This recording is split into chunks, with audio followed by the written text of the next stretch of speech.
Before we can look at tree traversal algorithms, we need to look at recursion. Recursion is a powerful programming technique for implementing repetition, just like loops, but it works a bit differently. Let me show you. So let's say we want to calculate the factorial of a number. In case you don't know, factorial is a math concept and it's pretty easy. Let's say we want to calculate the factorial of 4. We type 4 factorial equals 4 times 3 times 2 times 1. So we get that number and multiply it by all the smaller numbers until we get to 1. As another example, factorial of 3 equals 3 times 2 times 1. Now let's implement this in code. The simplest way is to use a loop. So let's declare a method, public static int, we call it factorial, give it a parameter. Now here we declare a variable, call it factorial, and initially set it to 1. Now we need a loop. We're going to start from n, and in each iteration, we're going to decrement our loop variable until we get to 1. So for I equals n, as long as I is greater than 1, we're going to decrement I in every iteration. Now in every iteration, we're going to multiply this variable by the value of I. So factorial times equals I. And finally, we'll return factorial. Let's test our method. So I'm going to call factorial, give it 4, and then print the result. So let's do that over here. All right, run the program.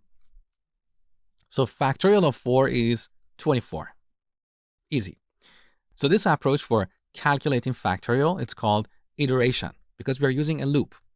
Now, recursion is another approach for implementing repetition in our code, but without using a loop. Let's see how it works. So back to this 4 factorial. Look at this expression. Do you agree that this is 3 factorial? We have it over here, right? So we can rewrite this expression as 4 times 3 factorial. And now we can generalize this. So for any number, let's say n factorial equals n times n minus 1 factorial, right? So we are expressing a problem using a smaller problem. Now let's see how we can implement this in code. So back to this factorial method, I'm going to delete all this code. We're going to return n times factorial of n minus 1. So here's the interesting part. In this method, we are calling the method itself. This is called recursion.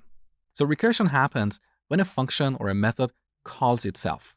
We refer to this method as a recursive method, okay? Now, there's a problem in this implementation. We have a cycle because we're going to repetitively call this factorial method forever. Let's look at an example. Let's say we want to calculate 3 factorial. So we call our factorial method and pass 3 over here. Now, this method is going to return 3 times factorial of 2. Now, once again, this second method call is going to return 2 times factorial of 1. And then the third method call is going to return 1 times factorial of 0. And then it's going to go forever. Now, mathematically speaking, we can only calculate factorial for positive numbers. So we don't have factorial of -1 or -2. Now, what is factorial of 0? That is 1. So we should make a small change in this method such that if n equals 0, we're going to return 1. That is pretty easy. So if n equals 0, we're going to return 1. This is what we call a base condition, which is basically a way to terminate the recursion. Without this base condition, this recursion is going to go forever. Now, let's see how this code is going to get executed. So when we call factorial of 0, this method is going to return 1. So 1 is going to come back here. Now the result of this expression is going to be calculated, which is 1. And this is going to be returned to the third method call. So 1 is going to be returned here. Once again, Java is going to calculate the result of this expression, which is 2. It's going to return it over here.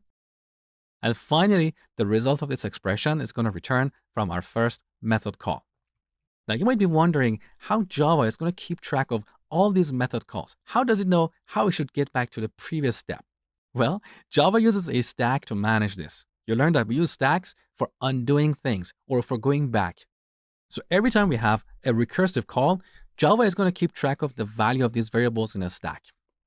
All right, so this is all about recursion. Now, you might be wondering, what does this have to do with traversing trees? Well, trees are complex data structures. But as you learn, we can break down a complex problem into a bunch of smaller and smaller problems. And then we solve each problem using recursion. We're going to see that next.